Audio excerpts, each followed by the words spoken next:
thoughts and reflect on what you learned this morning and have built up your excitement about what you're going to learn this afternoon. Our next presenter is Annette Jacobsen DTM, who is our new administration manager for 2021-2022. Now, if you decide to collapse, apparently Annette is the right person to phone, but not necessarily the right person to save you, because she was a dispatcher rather than someone who necessarily performed CPR. However, she's a scientist and a medical researcher, which means she's very good at details, and therefore what she's going to provide for you this afternoon is an example that we can all learn from so that we can make the best out of our contests at club level, at area level, at division level, and potentially even at district level. Annette ably pulled off a very complicated contest, 4 contests in May this year, and I'm sure she has a lot of information to impart to all of us. Please join me in welcoming Annette Jacobsen. Thank you, Danielle, for that very kind introduction. And it's probably good that my skills are in dispatch rather than in person, seeing we're on Zoom. I can instruct you over the Zoom, but please nobody collapse during my presentation. I don't think I'd cope too well with that right now. All right, so hopefully you all enjoyed your lunches and are now ready for hear all about contests. All right, so I sort of liked this session, seeing like everyone, I know I typically get a bit sleepy after I've eaten. So I like to keep these sessions as interactive as possible. So hopefully you guys all know where your chat boxes are. And I also want to point out that Carl sent along a resource, a link to a workbook. And I'm just going to pop this in the chat now before I open up the presentation, because we will be following along in some things in that. And if you want to download it and take notes or anything and follow along, that could be useful for you. So I'll just pop that in now. Right. So speech contests, how many, before I jump in again, I might just go where I can get a look at you all together. How many of you guys have organised speech contests before? Cool, there's a number that have. We've got a number who haven't as well, so that's great. So we've got a mix of experience in the room, which is perfect. I know for me, like when I started as area director, I'd helped with some club contests before, but it was the first contest I'd ever organised on my own. And it was a really great learning experience, and part of the reason why I felt confident to take on running the district contest this year. So it's a really great opportunity to, I guess, learn about your own leadership and management skills, as well as creating a really fun event that your areas or your divisions get a lot out of.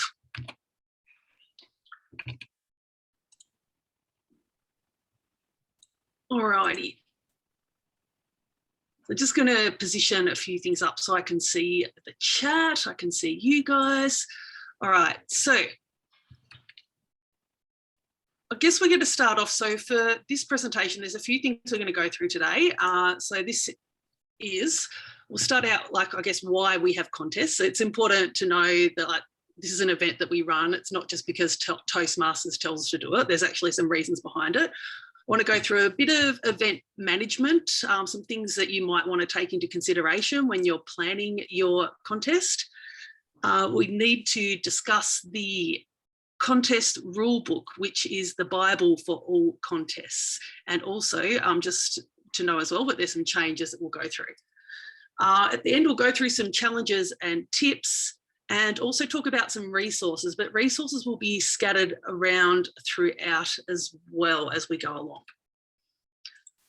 So I wanted to start out, I guess, to just get an idea of why we have contests. But before we do that, I thought I might start out with something just really nice and simple.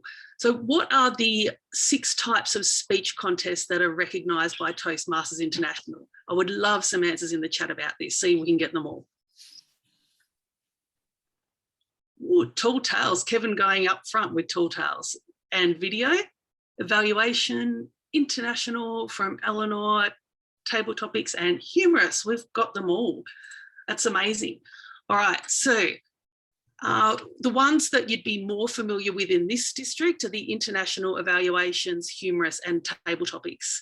So Tall Tales is another short speech contest where it's a prepared speech, but it's a shorter format, and you tell an outlandish story.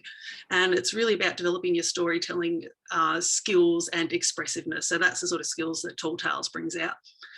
The video speech contest, it's not available to us in this district. It's only available to members of undistricted clubs. So that doesn't apply to us, and we're not allowed to run it. So it's designed for clubs that aren't allowed to compete in the international speech contest. So all these contests, they focus on a whole lot of different skills. So some of them are speech planning, some of them are evaluation, some of them are impromptu speaking, some of them are being entertaining. So I wanted to get a few ideas from you guys. Oh, actually, Danny, you're right. There are languages. So they are additional contests that you can run the same contests we said before, but in different languages if you want. But those contests, if you do the international, can't progress past district level, but and they're usually in addition to the other contests as well. So yeah, and that's sort of interesting today. We'll come to that as well, because later on today we'll actually be voting on which type of contests that we're going to hold in the district this year. So this will be very pertinent to come up later. So I'd like to get a few ideas from you guys about what do you think are some of the benefits of speech contests? Why do we do them? All right, so from Eleanor, to give the member an opportunity to speak in front of an audience and gain experience in communication in a safe environment. Excellent. Any other reasons you think we might do them? We can learn what is possible. Yeah, Nola, that's awesome. Harshita, opportunity to see brilliant speakers and learn from them. Excellent. Jan, giving your members a chance to increase skill, teamwork to coordinate events, creating a challenge. Awesome. So that's, they're all excellent answers because they can be fun. Yes, they definitely can be fun. And that's part of it is to make a good experience for people. So some of the reasons, I think most of these you've probably come up. So for participants in speech contests, so gaining speaking experience, and also gives you an opportunity to grow beyond the club level. For the audience, so you can observe new and proficient speakers. So not just like really good speakers, but new and different speakers who you might not get access to in the club environment. Kira, excellent. Good PR for Toastmasters. I love that one. For the organisers, so the organisers themselves, they get experience serving in leadership roles and on teams. So it's a really great opportunity to learn how to work together and to take on leadership roles. And as Toastmasters is about both developing public speaking and leadership, that's really important.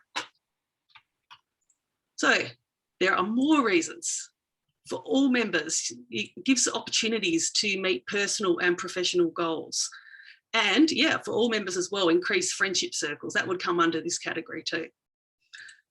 And this comes up before. So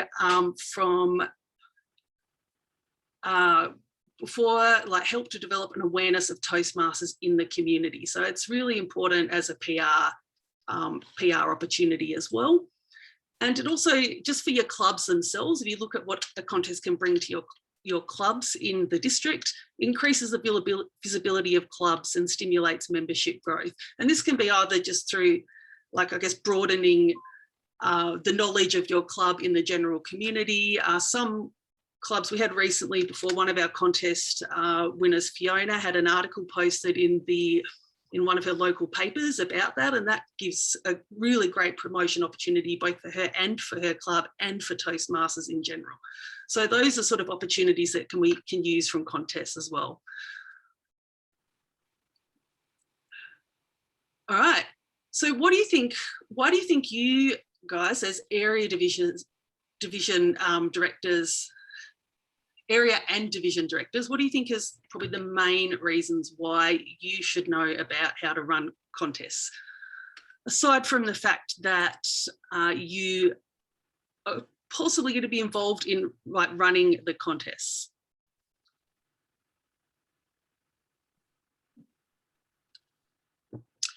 Scone making contests. Yeah. So I guess part of it, it's to do like, I guess, different area and division directors' involvement in speech contests. They do vary. So a lot of you will be running the contest yourselves, but not all of you may be running the contest yourself. You might have someone who's doing an advanced leadership project who wants to take on the running of the contest.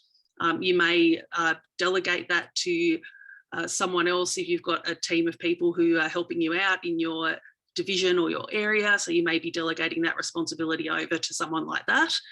But it is part of your responsibility to make sure the contests at your respective level do happen.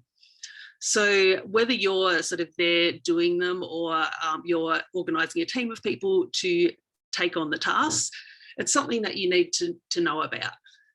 In all districts, the club officers depend on area directors as the first resource for answers to questions about speech contests. So you now, by taking on these roles, have become a resource for your club officers as area directors who are directly in contact with the officers. And division directors become a resource for the area directors, not usually so much for the club officers directly, but for the division, for the area directors.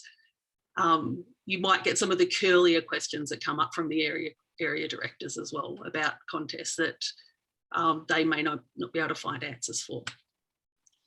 So the point of today is not to teach you all to be contest experts. I don't want you to feel that from today you'll be going away from this session knowing everything there is to know about contests. But what I hope you will get out of it is to know the places where you can find the answers to some of the questions and know how much support there is around to help you find those answers and to make your contests a success.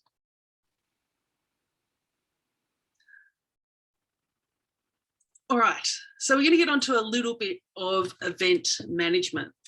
So I wanted to talk a bit about the sort of things you might have to take into consideration when running a speech contest.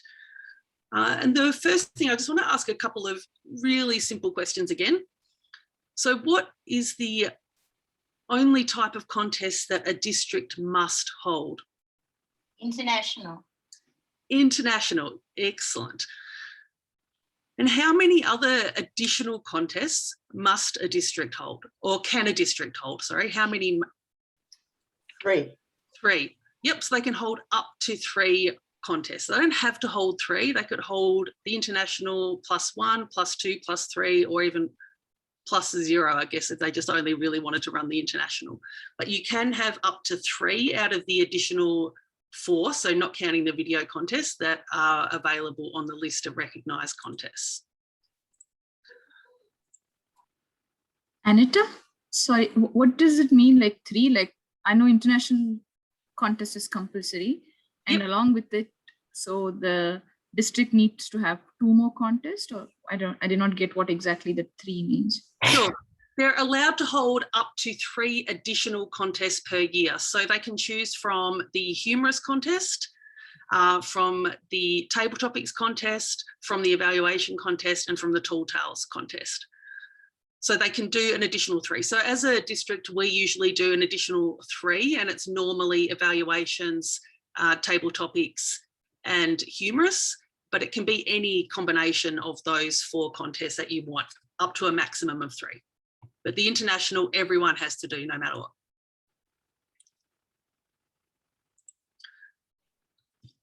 So the sort of thing we want to achieve out of our contests, we want our contests to be not just good contests, we want them to be quality contests. We want them to be events that people come into and recognise as a Toastmaster event that is professional, that it's well run, and that it's something that we can be proud of as district leaders when we're having our contests.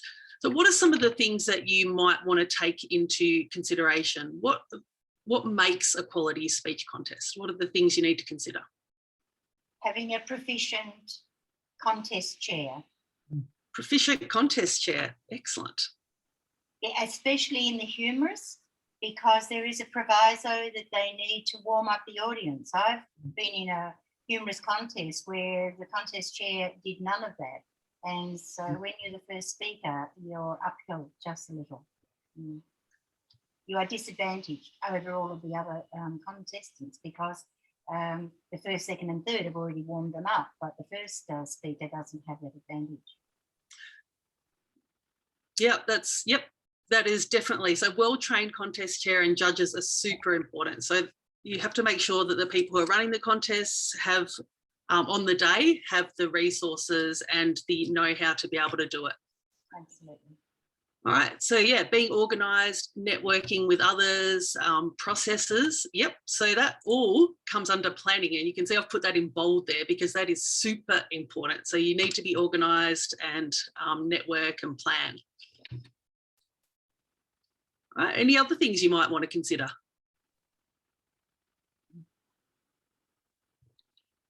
A suitable venue. Sound is good, seating's great, somewhere to have a cup of tea. Yeah, suitable. Yeah, perfect. And that can even, in a sense, that applies a little bit to online contests as well. So a lot of this is sort of based at in person, but there's things that apply to online. And for a suitable venue for online, it's looking at having a platform that you can make sure you have all the right controls over. So making sure that you have an uninterrupted experience for the speakers, making sure that you can record if necessary, making sure you've got enough space to have all your participants come in. You can do stuff like have briefings. So yeah, so that sort of all comes under venue as well. Yeah, so it's logistics in terms of breakout room. Yeah, perfect. I mean, yeah, getting team buy-in, don't do it alone. There's a couple of other things that Toastmasters put in their training, and they said interesting speeches. And that's not something you have a super amount of control of as an organizer yourself, but interesting speeches definitely make for a quality contest. And I think, by the way, like if you're encouraging, like as the contests start at the club and they move up, you always get interesting speeches come through. And I find even like if I go and visit other club contests, because you're listening to speakers who you don't usually hear before, and it's topics that you don't usually hear before, it's always really interesting. And you think, oh, it's not something I would have thought to talk about. That's a really cool thing. And as been mentioned, suitable location. And the last thing, and that's about keeping it aligned with Toastmasters, is making sure that there's Toastmasters branded material, and that applies both online and in person as well. So having your banners there, having like making it noticeably Toastmasters. So when we're online, we use things like slides to show the Toastmasters name and the brand as we go on. So there's, as district leaders, there's specific things that division directors and area directors can do to help prepare successful speech contests. And these are things like such as like planning the contest budget, like specific things. So such as planning the contest budget and publicity. So making sure people know your contest is going to happen. As district leaders, you might have to answer questions about eligibility and rules, and that might be for your contest, but it also might be for contests down your chain. So you might have your club officers come to you and ask you. You may be responsible for informing judges, timers and counters of their duties. You're quite possibly going to be responsible for scheduling the contest, and you need to make sure when you do that, that there's a district schedule of contests that exists. So for division directors, your contests are already locked in and booked. So for area directors, when you're planning your contests, you'll have to look at both when the division contest is, so you make sure your contest is before that, but also talking and coordinating with your clubs so that your club's contests are all completed before your area contest happens. So in that way, you have to look both up and down the chain. Is it still a ruling that all club contests must be finished by the 30th of September? That one I'll have to take on notice. I didn't know that was a ruling. And I think, yeah, I think last year there were some club contests that went quite a bit later than that.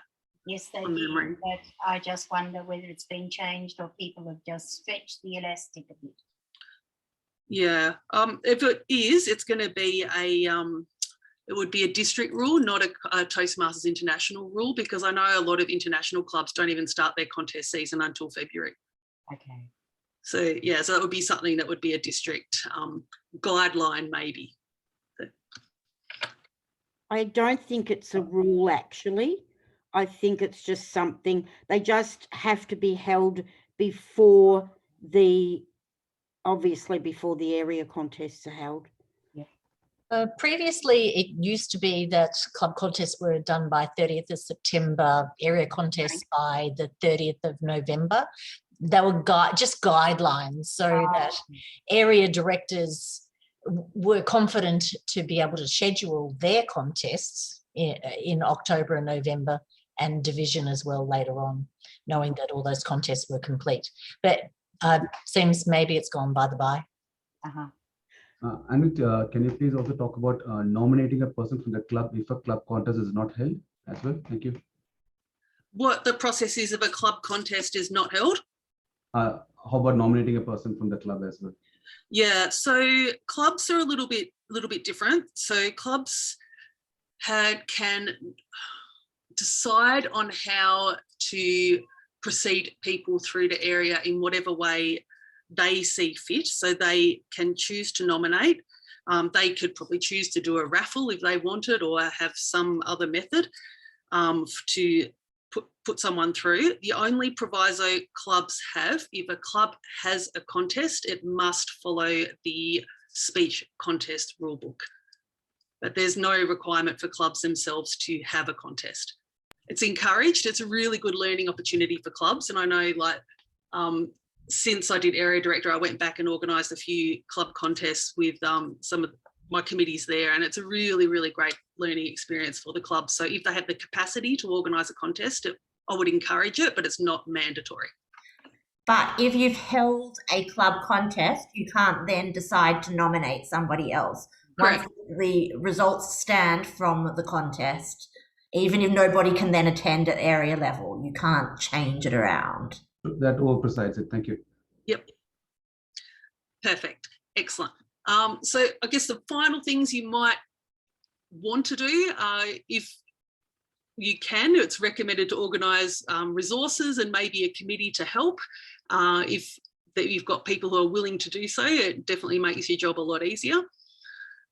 Make sure that you choose fair and impartial judges. So you'll be guided in the rule book a lot by that. And that'll sort of say, like, if for areas, you've got the choice either to have either equal representative from each club or to have a certain number of judges, but just making sure that you keep it balanced and impartial, and that you check with all your judges that they don't know the contestants and either feel strongly or either favourably or unfavourably towards the contestants and feel that they may bias their rulings.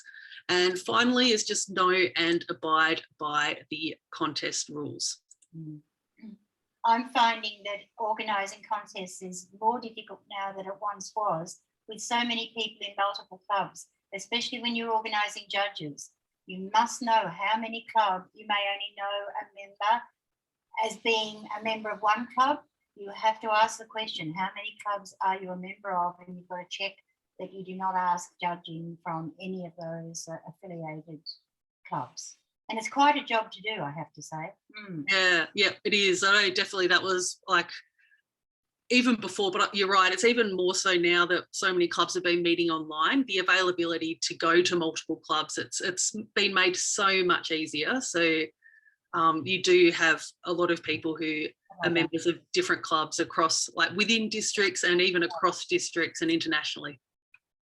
I think that will add on to, it will give us opportunity to pick judges from everywhere else as well. I think it's vice versa. If people are, because of the COVID time, everyone are meeting online, so we can get judges from overseas as well if we cannot find within our district.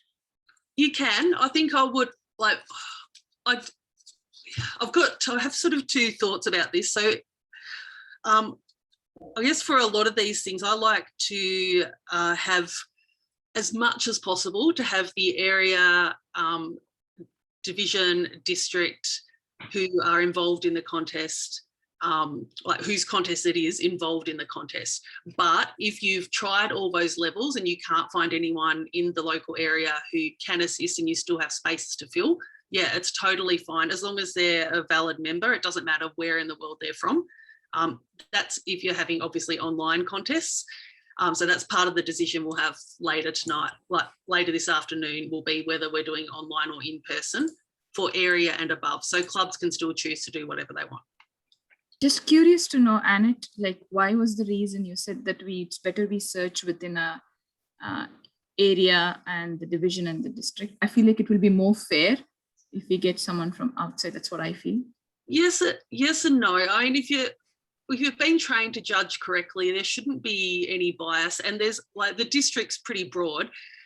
There's very rare that you can't find judges that are not members of clubs that people are in. But the main reason why I like to do it is because it's a training opportunity, because it's an opportunity to learn like new skills, to I guess contribute, and as well you contribute towards the successes of your area, division or district. So I guess you're choosing your own winners. So in a sense, I like the idea of that. But for more so, it's about the training opportunities that it presents. I agree with Annette as well, Harisita. Judges, we need to ensure the new influx of judges coming to the district as well on a larger perspective. And we need to increase the quality of the judges also from the district perspective. How we do that? By giving multiple opportunities from our district, from our division, and from our area. And mind it, judges has to be in good standing also. They should have attended few trainings and the yearly training also. So those information, if you're able to collect it from that particular different district, well and good. But having said that, giving opportunity to people in our district is the best thing that we can do to our members. Perfect. Yep. Excellent. So just a few questions to address. So can the club judge be from the same club of the contestant? Usually no, the only exception is in club contests. So club members are allowed to judge at their own club contest. But for the contests that you guys will be managing, so area and above, you cannot be a judge and a member of a club. And it's not just the club they're competing for, as Nola said, it's any club that person is a member of. So if a competitor is a member of 4 clubs, no one from those 4 clubs is eligible to be a judge. Mm-hmm. And can I also say how important it is that you contact the person when they're in more than 2 or 3 clubs, who they are going to represent, because that will determine the people that are going to be representing the club or the area or the division. And the report that is sent by the chief judge to you as area and division directors has to be kept in a very safe place, because you may get down to the 4th, the 5th, or in some instances the 6th person before you find someone that is eligible and that can compete, or that is chosen to compete. Yeah, and that does happen at times as well. So you have to replace contestants with the next person down the list, or the next or the next. Yeah. Annette, I believe I heard you say that a person at area level cannot judge a person in their own club.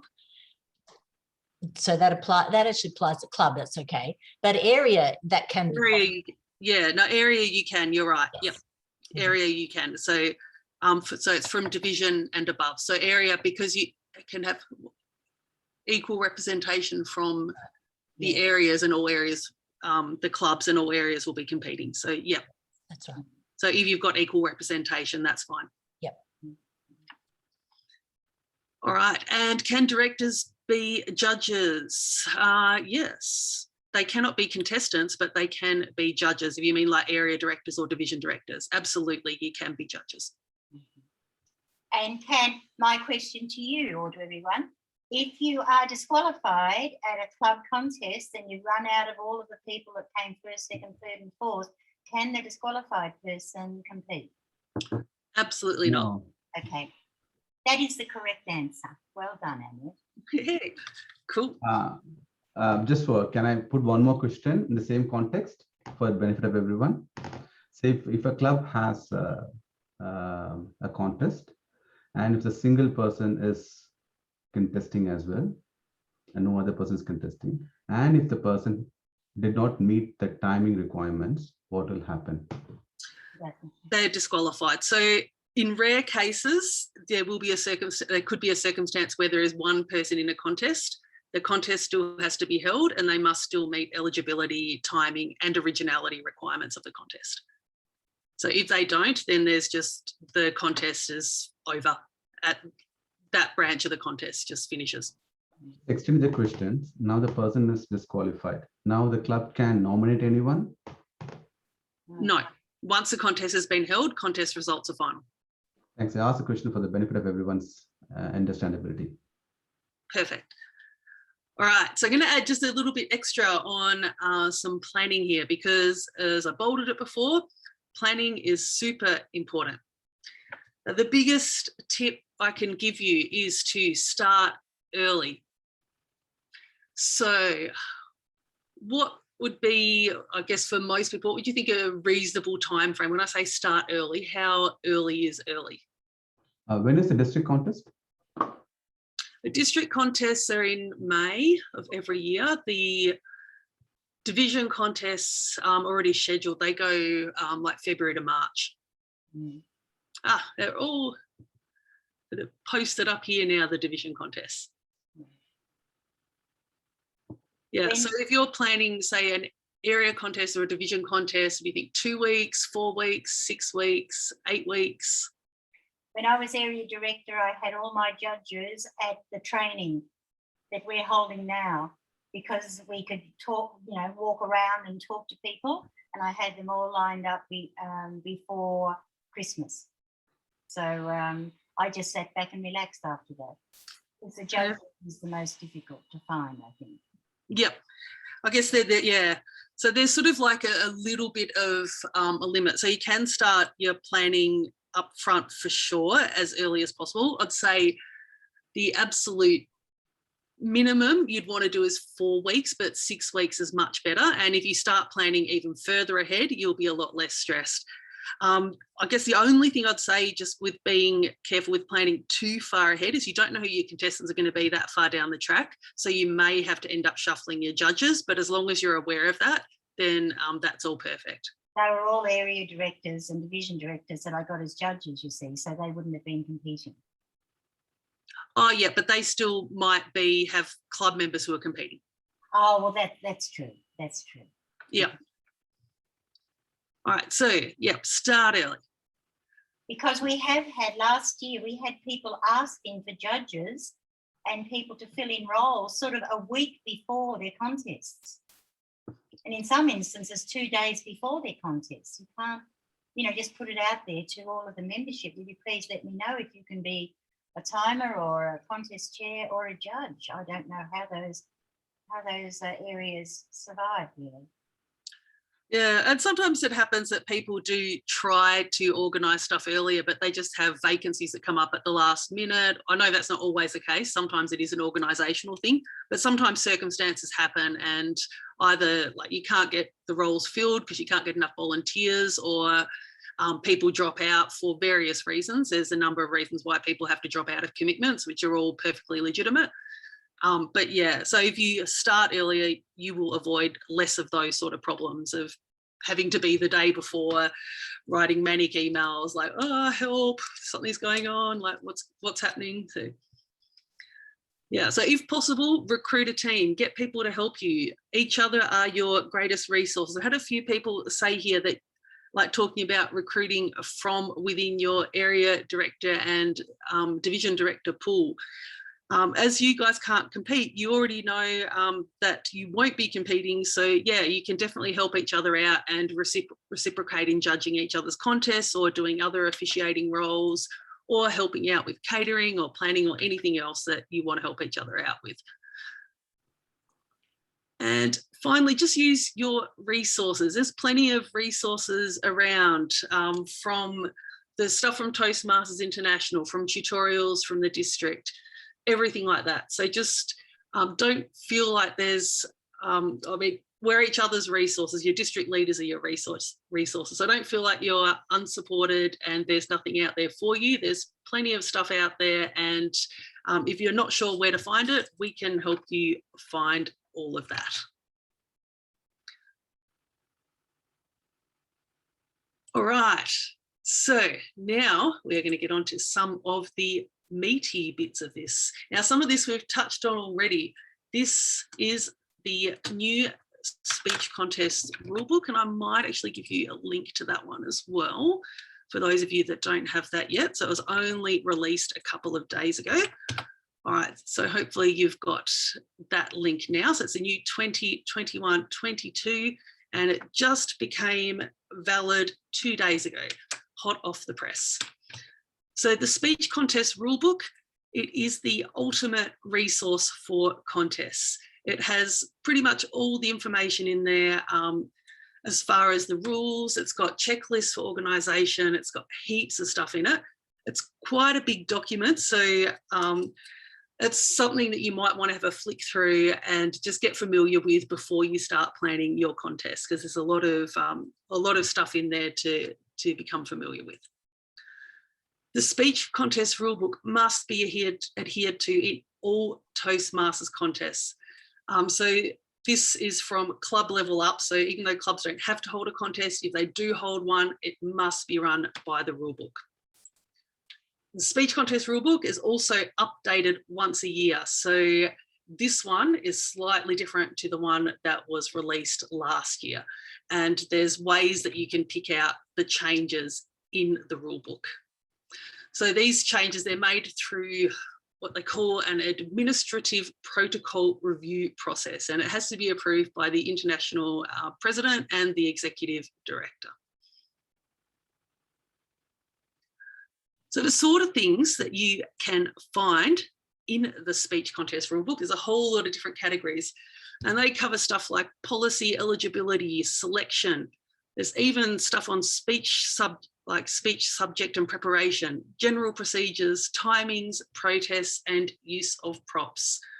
And in addition to that, as I mentioned as well, there's the checklist for contest chairs and chief judges. It's a summary at the end of the book, and also there's a little bit for contestants as well. If you want to have a quick read through of things that you have to pay attention to, that's probably the first and easiest place to look, and then go back and look through the specifics.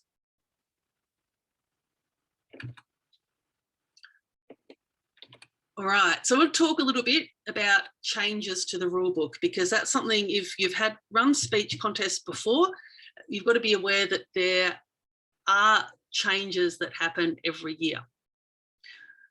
So the changes to the rulebook each year are indicated with a little diamond, and I've put it at the end here, but it's actually usually it's at the start in front, and I'll show a few examples of this as well. So what you can also refer to, which is a really interesting and useful document, is the speech contest rulebook explanation of changes. All right. So I will give you that link as well. So I've got that one here handy. All right, so what this does, this is a really cool link, and it goes through every change that they've made over the year, and it compares it directly to last year's rulebook, shows you exactly what the change was, and it also gives you a reasoning behind why they made the change. So that can give a bit of context. If someone comes up to you and says, well, why we were allowed to do this last year, why can't we do it this year? You can say, well, hey, this is the reason behind this. This is what the intent of Toastmasters International was in changing this rule. So as I said here, most of the changes are usually minor. So they're minor language changes, a way of clarifying things that might not have been there before, but sometimes you do get substantive changes to the rulebook. And so you should always just have a flick through and look at the change document and see if there's ones that apply to you.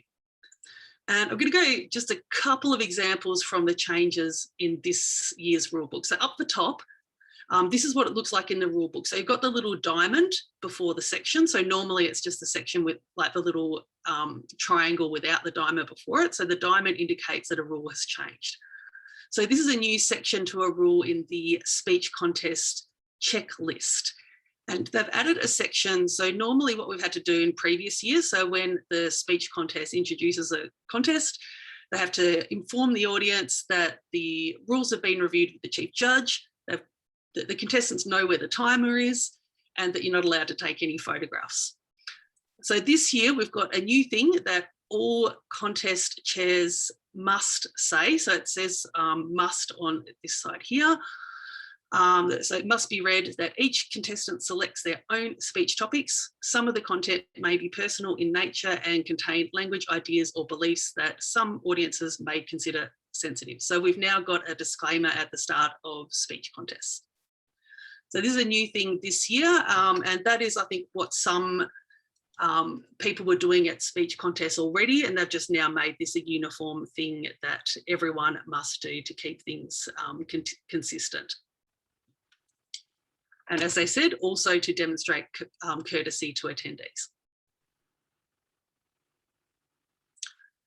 So there's another just like procedural change. So I just want to go through this because it's a little bit different, because this is just, rather than being a whole new section, this is just a wording change. So this is one around protest and disqualification. Again, you can see it's got the little diamond at the start. So this is extracted from the rule book. And what they've changed here is you can see at the very last phrase, so it's about when protests must be lodged. It's changed to before the announcement of the winners to before the contest being adjourned.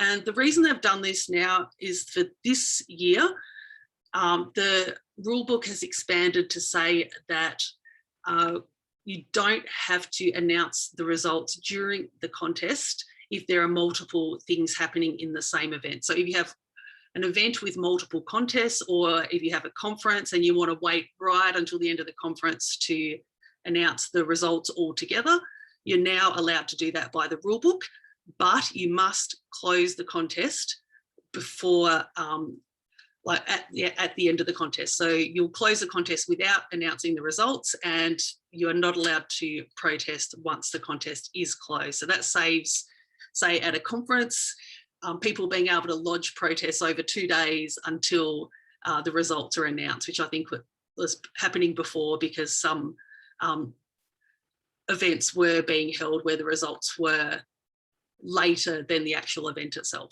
This is not something that we usually do in the district, but it's something to be aware of because it is a slight change to the timing of when protests can be lodged with how we do contests at the moment.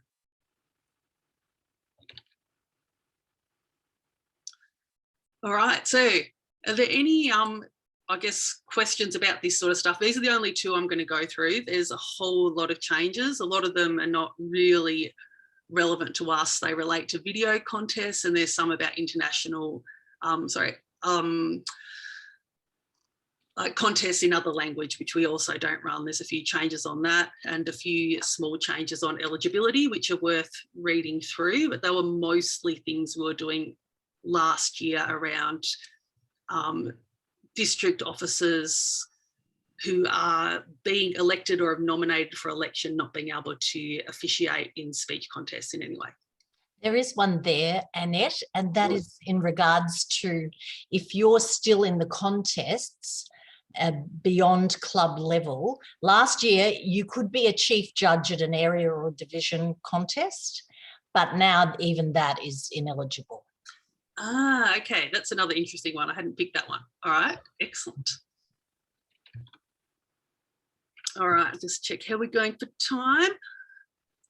All right, so I just wanted to, while we're talking about chief judges, I just wanted to briefly touch on chief judges because they're a big role. And I guess for this sort of thing, I thought it was interesting because for the two of the things, train contest officials or prepares contest officials for the role, I think most people always do that. As far as selecting judges, sometimes the chief judge will do that, but that doesn't always happen with us. Ultimately, it is a chief judge responsibility, but the contest organiser can also contribute and help in that regard with selecting the judges. What I will say, if you are going to ask your chief judge to do the judge selection, please organise your chief judge well in advance of your contest. If you are asking your chief judge to source judges and you're advising them 2 weeks beforehand, they're going to look at you and laugh and go, no way, that's not going to happen. So if you have an arrangement with your chief judge to do this, please at least 6 weeks before the contest, notify your chief judge that you will be wanting them to take on this responsibility. And in the last contests, I'm not sure whether it was district or division, but it was one of the later contests. There must have been disputes or something, but the results didn't come out until about 25 minutes after the judges had been put in the breakout room. Now, I would suggest if that happens again and the chief judge thinks it's going to take a long time to sort out, and I don't know what the problem was, that they make an announcement so that the contest can almost be suspended for a short time until the chief judge announces, because it's very, very difficult for a contest chair to keep talking, trying to fill in the time. And there's no reason why they should have to do that. If they've done everything that they needed to do, I think we just should close down the contest and then resume when the chief judge is ready to give the announcements. Is there any ruling that couldn't happen? Or do we just sit there like, stale bottles of water for that time? It just went on and on and on. We have the same thing in person though as well, where sometimes there was one time where it was actually it wasn't about the judging, it was waiting for the pizza to arrive for lunch. And as the contest chair, I was up there for close to 40 minutes after the contest finished trying to fill in the time. I think that's above and beyond to ask a contest chair to do that. And for all I know, this situation I'm talking about, it might have even been longer than 25 minutes, but it seemed like an hour. Yeah. I think it was about that. I think it was because they were using Google Doc or something else for the voting, and the votes from the judges didn't come in because it was a third party application they were using. Anyway, it was an absolute disaster, and it took away from the expectation and the excitement and the vibe that had been built up by the contest, I thought.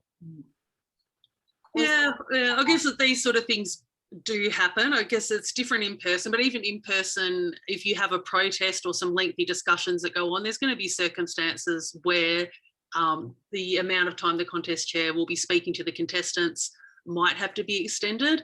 And I think that's probably just something to discuss with the contest, with your contest team beforehand. If you want to have a contingency plan in place for if this happens, what are we going to do?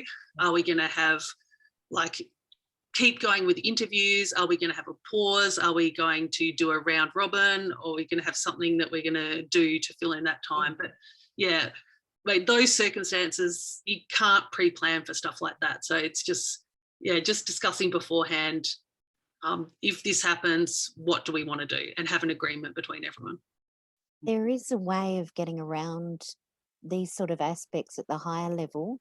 If you are having people trained at club level where mistakes are made, then go on to area level where it is more defined and you need to really have judged at club level.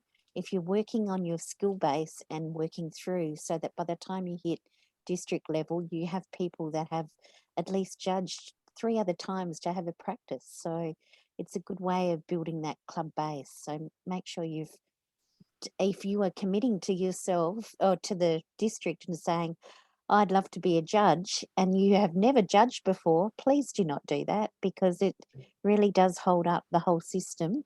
And there are certain rules in regard to judging as well, that you must have completed a certain number of speeches. So keep that in mind when you're offering to help. So you need to offer to help at club level so that you can then have that skill set to move further on. Yes, that happened this year too. Yeah, and I guess that's another good reason for trying to utilise people within the district to take on these opportunities. when you have them, because again, that's a training opportunity that can then make you more available for higher level opportunities as well. Can I have a point of question, please? Sure. Our immediate past district governor was saying about the eligibility of the judges. Now the new program pathways has come. What's the new eligibility for judges? For judges, so if it's the same as for judges and contestants, if you're using the non-pathway program, you must have been a member before the rollout of pathways. So if you're using, say, if it's the 6 features, or at the higher levels of judging, if it's like the Advanced Communicator Awards, if you're using them, you have to have joined Toastmasters before the rollout of pathways. Okay, and those. And yeah, they're so not for done the past CCs, and if they're currently, if so someone, let's say, joined last year, not done any CC manuals, but they're just following the pathways, what's the eligibility for it? yeah, Level 2. yeah, level 2 for international. Just one path is fine, isn't it? In one path, it should be in one path. Okay, thank you. All right, so do I have anything else I want to say about our chief judges?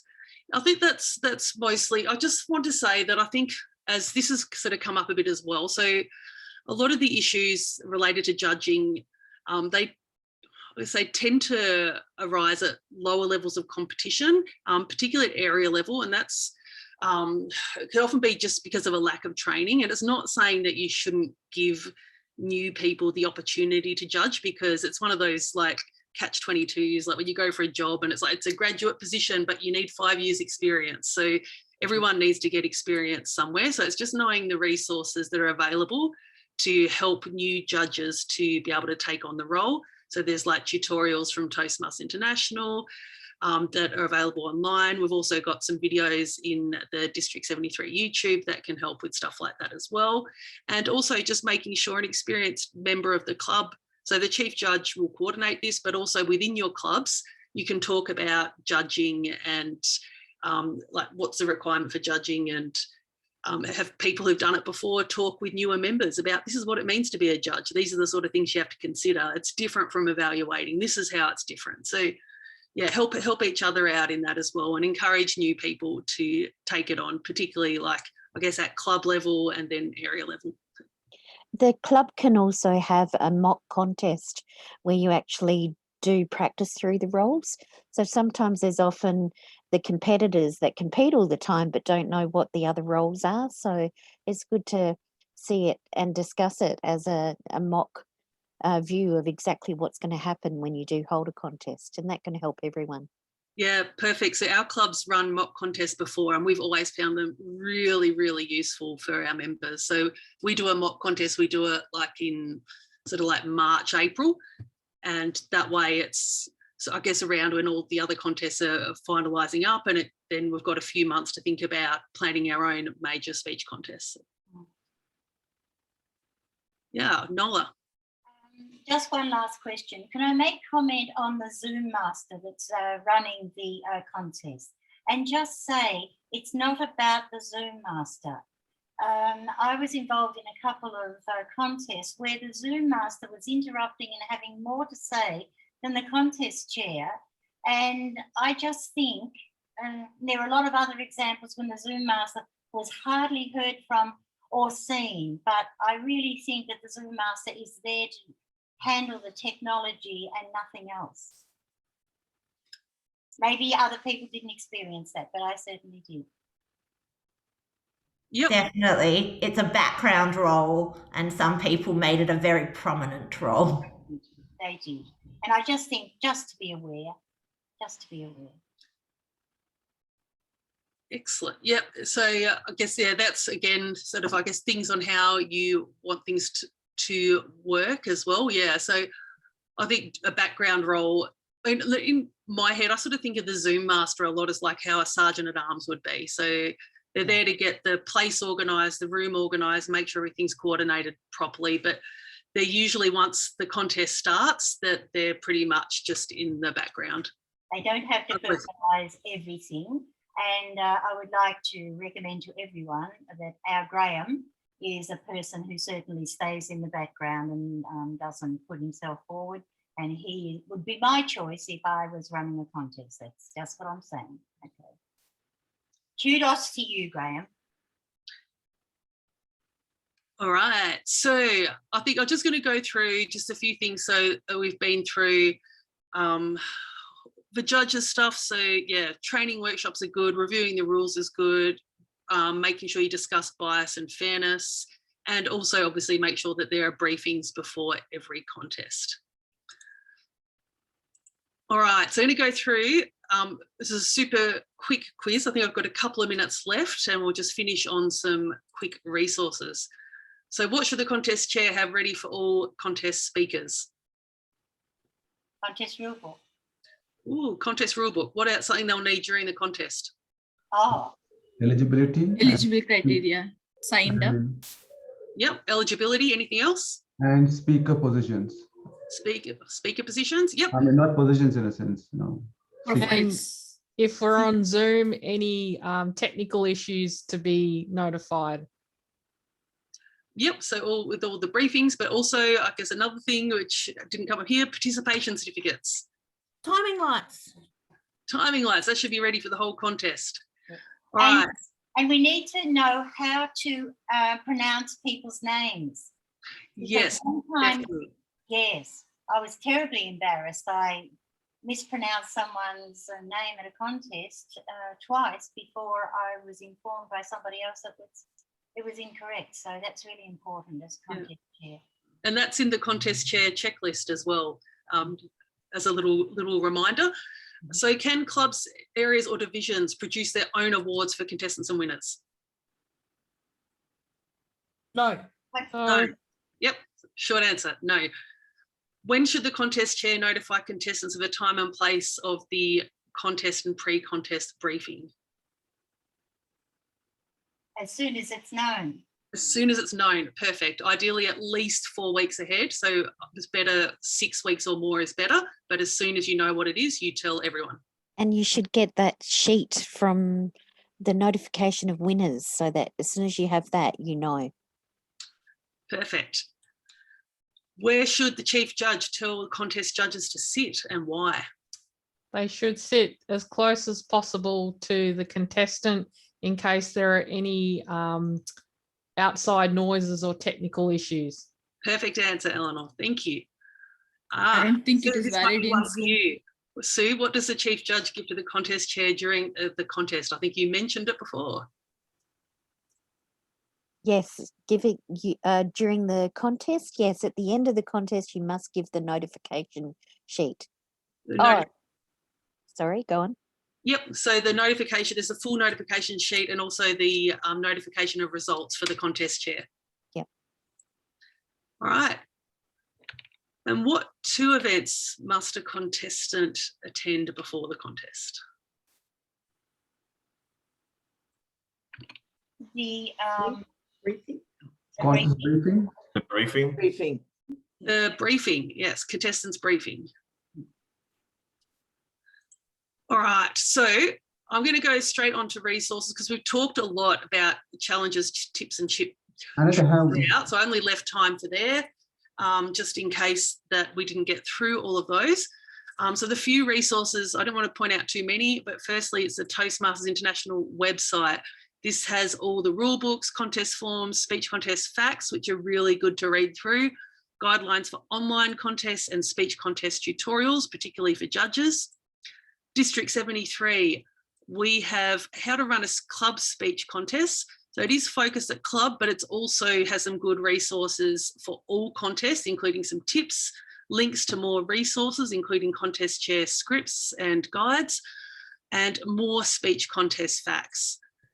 Also, as I mentioned before, there's tutorials on our District 73 YouTube, particularly if you search for judging or contests, you'll find a whole lot that come up there if you are a more visual person and would rather watch a tutorial than read a lot of documents. Something you might need if you're hiring a venue is the certificate of currency, and Your final resource I've put in here, your district leaders and each other.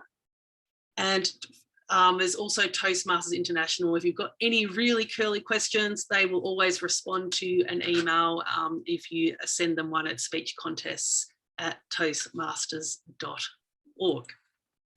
All right, as we had a lot of questions throughout, and I think I am on red, so I am going to round up here, and I hope everyone enjoyed the session and got a lot out of it. Well done. Thank you so much, Annette. So much to cover in that hour and so many questions. It was fabulous to see the engagement from so many people. And as I shared in the chat at one point, we have a D73 Judges Facebook page where you can put the details calling out for judges, but also use one another. But you don't think there's so much to prepare until someone like Annette presents to you and you realize all the little things that you need to keep track of. And as she said, you're all each other's best resources.